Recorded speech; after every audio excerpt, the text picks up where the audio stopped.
नमस्कार, आप देख रहे हैं बीसीसी न्यूज। मैं हूं रमा धीमान। आइए बुलेटिन की शुरुआत करें, लेकिन उससे पहले हेडलाइंस।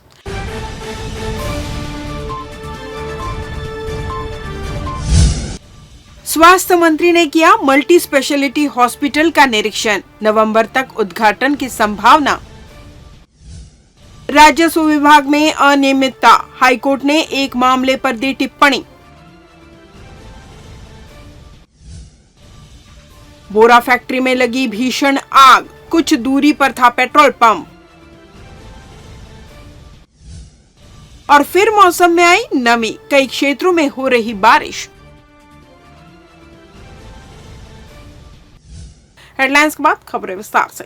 स्वास्थ्य एवं परिवार कल्याण तथा चिकित्सा शिक्षा विभाग के मंत्री श्याम बिहारी जायसवाल ने सिम्स के विस्तार के रूप में कोनी में बन रहे मल्टी स्पेशलिटी हॉस्पिटल भवन का निरीक्षण किया। उन्होंने 31 अक्टूबर 2024 तक तमाम निर्माण, खरीदी एवं भर्ती के कार्य पूर्ण करने के निर्देश दिए, ताकि राज्य स्थापना सप्ताह के दौरान इसका लोकार्पण किया जा सके। उन्होंने अस्पताल भवन एवं अब तक उपलब्ध की गई सुविधाओं का सूक्ष्मता से अवलोकन किया। उल्लेखनीय है कि केंद्र एवं राज्य सरकार की संयुक्त वित्तीय भागीदारी से लगभग 200 करोड़ रुपए की लागत से इस अस्पताल का निर्माण किया जा रहा है। 6 गंभीर रोगों के मरीजों के इलाज के लिए इसमें 240 बेड की सुविधा है। विधायक सुशांत शुक्ला, स्वास्थ्य विभाग के अपर मुख्य सचिव मनोज कुमार पिंगुआ भी इस अवसर पर उपस्थित रहे। नया मल्टी स्पेशलिटी अस्पताल ग्राउंड फ्लोर सहित 10 मंजिलों में बना है। मंत्री ने सभी मंजिलों में बने सुविधाओं और मशीन उपकरणों का निरीक्षण किया। सिम्स के इस विस्तारित अस्पताल भवन में 6 विशेषज्ञ वाले विभाग, nephrology, urology, cardiology, CTVS, neurology और न्यूरो सर्जरी शामिल है। भवन का निर्माण केंद्रीय लोक निर्माण विभाग और उपकरणों की खरीदी केंद्र सरकार की एजेंसी हाइट्स द्वारा की जा रही है। जायसवाल ने अस्पताल शुरू करने के पहले फायर ऑडिट और लिफ्ट की ऑडिट कराने लेने के निर्देश दिए। मल्टी स्पेशलिटी हॉस्पिटल के ग्राउंड फ्लोर में रेडियोलॉजी एवं कैजुअल्टी की व्यवस्था है।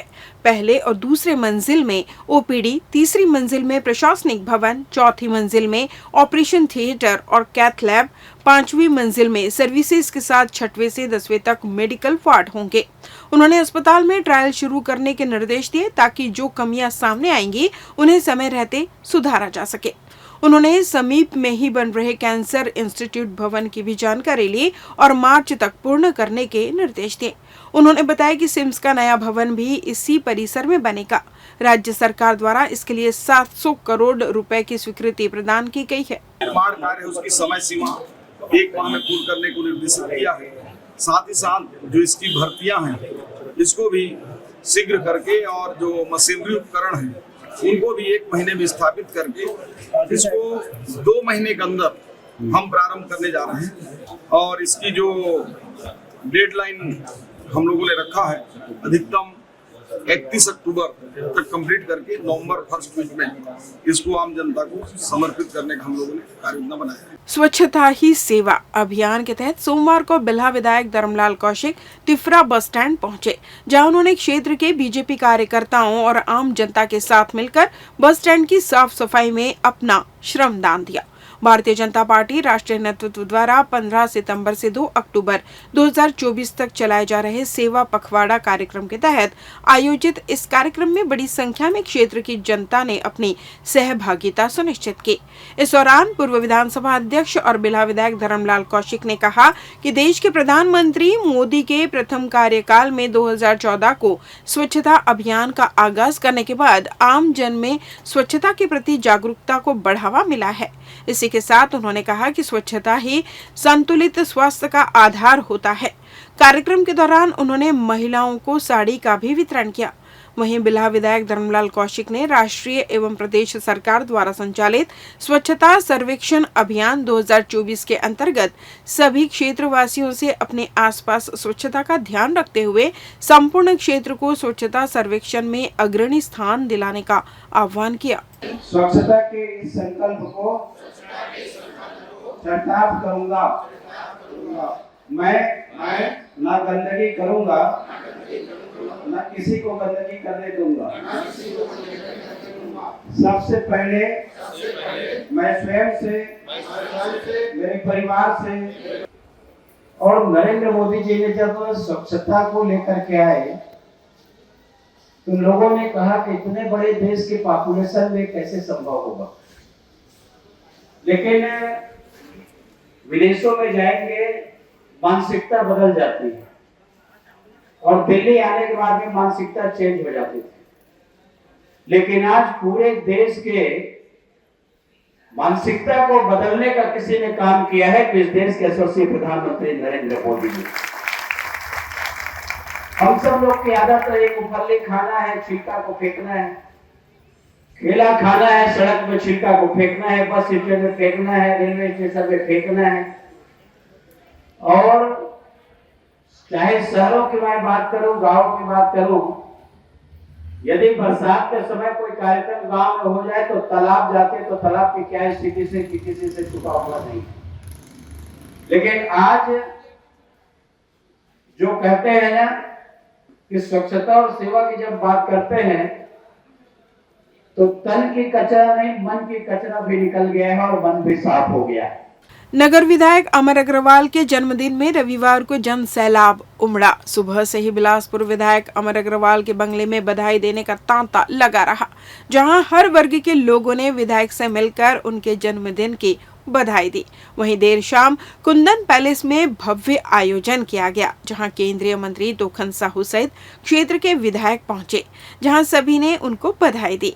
अमर अग्रवाल ने सैकड़ों लोगों की उपस्थिति में केक काटा। सभी को बधाइयां देते हुए कहा कि शहर का समग्र विकास ही उनका पहला और अंतिम लक्ष्य है। जब तक सांसें चलेंगी, जनता की सेवा ही उनका धर्म है। केक काटने के बाद उपस्थित सभी लोगों ने नगर विधायक को केक खिलाया। अमर अग्रवाल ने भी सभी के भावनाओं का उतनी ही शिद्दत के साथ सम्मान किया। उपस्थित लोगों की तरफ इशारा करते हुए कहा कि मध्य रात्रि एकत्रित यह भीड़ उनकी ताकत है। इस ताकत के दम पर जनता के सपनों को साकार करूंगा। वहीं कार्यक्रम में पहुंचे बच्चों बड़ों को उन्होंने सम्मानित भी किया। विधायक से सम्मान कर सभी के चेहरों में खुशी देखते ही बनी। देखिए कार्यक्रम की कुछ खास झलकियां।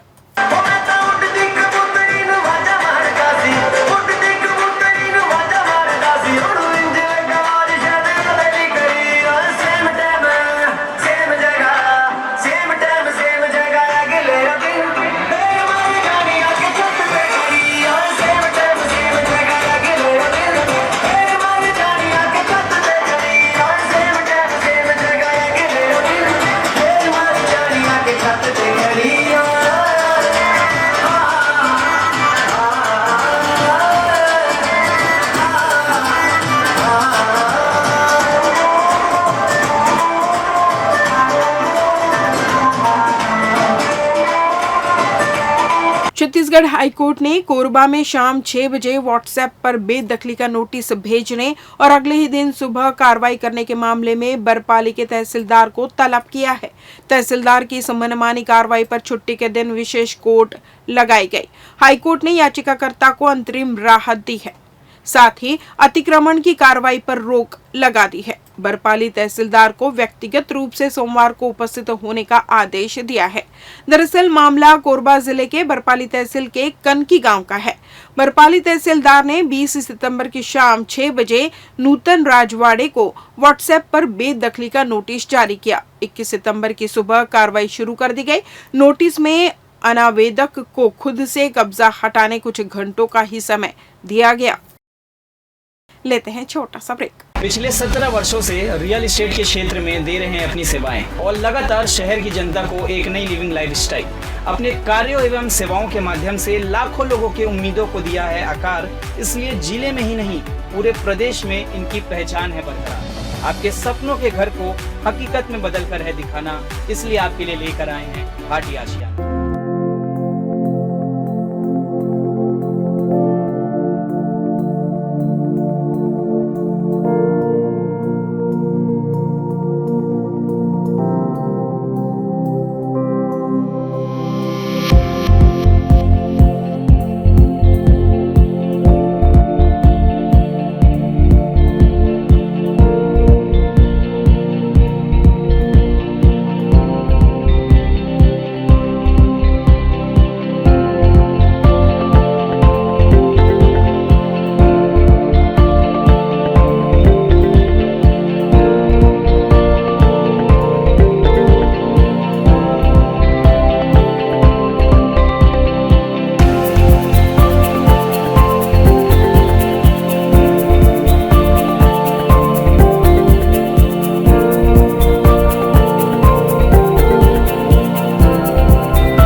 ब्रेक के बाद आपका स्वागत है। बढ़ते हैं अगली खबर की ओर।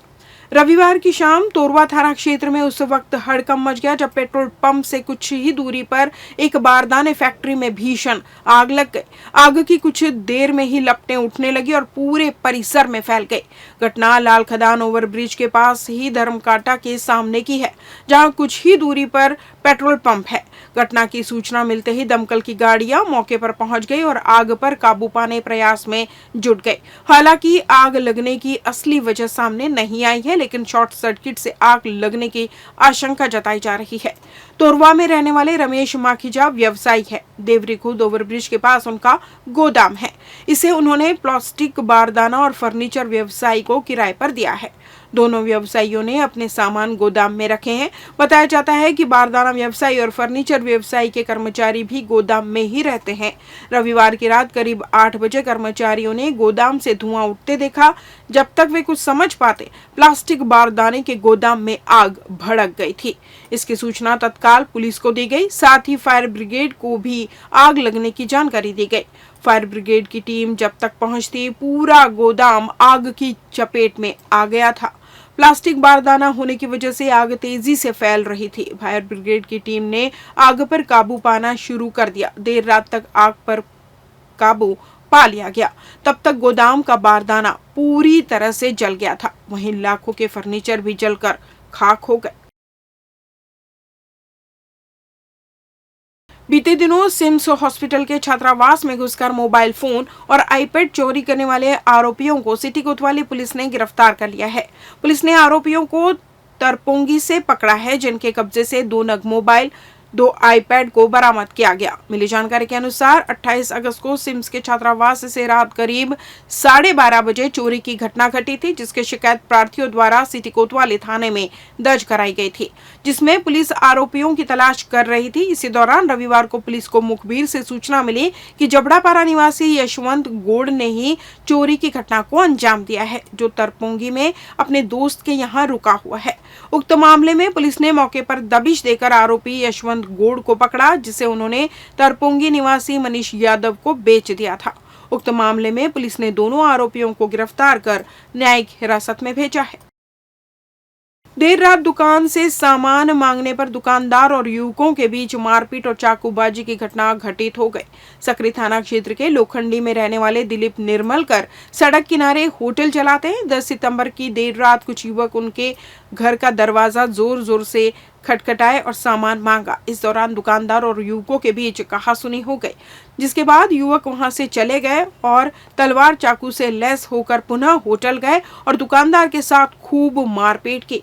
इस मामले की रिपोर्ट दिलीप निर्मलकर ने थाने में दर्ज करवाई, जहां सकरी पुलिस ने मंगला निवासी आरोपी राहुल यादव, राहुल पटे, कालेश्वर उर्फ गोदाला विश्वकर्मा, रजक उर्फ भाचा को गिरफ्तार कर जेल भेजा। वहीं एक नाबालिग को बाल सुधार गृह भेजा है। बिलासपुर में मौसम विभाग ने सोमवार को बारिश होने की संभावना जताई है। गरज चमक के साथ हल्की से मध्यम वर्षा होने की संभावना है। 1-2 स्थानों पर गरज चमक के साथ बिजली गिरने की भी आशंका है। वहीं रविवार शाम की बात करें तो खंड वर्षा से थोड़ी राहत मिली। शाम को ठंडी हवाओं के साथ रिमझिम बारिश हुई। दरअसल बिलासपुर में पिछले 5 दिनों से बारिश नहीं होने की वजह से पारा चढ़ा हुआ है। अधिकतम तापमान 35 डिग्री के करीब पहुंच गया है। इस बुलेटिन में बस इतना ही। अगले बुलेटिन में आपसे होगी फिर मुलाकात। तब तक मुझे दीजिए विदा। नमस्कार।